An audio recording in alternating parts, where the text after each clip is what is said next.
Presented by Aishwarya Music Mathli.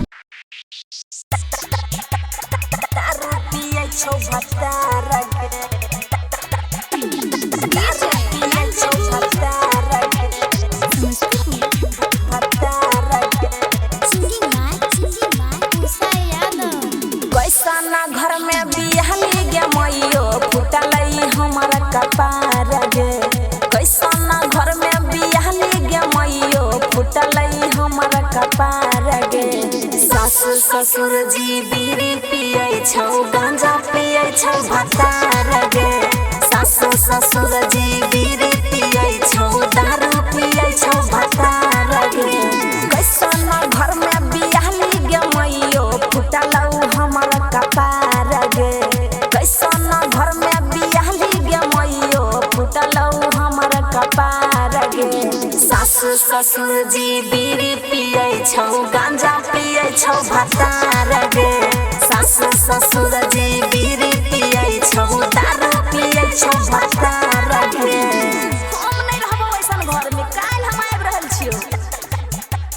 दारू पिए छौ भतार गे।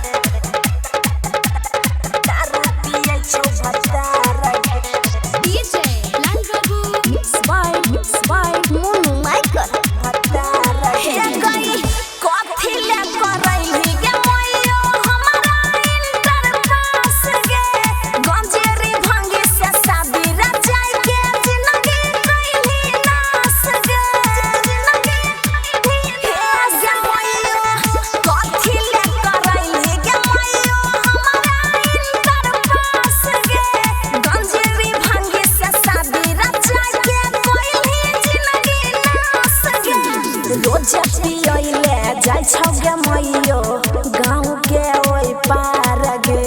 रोज पियोले जाय छौ गे मैयो पढ़िया ओइ पार गे।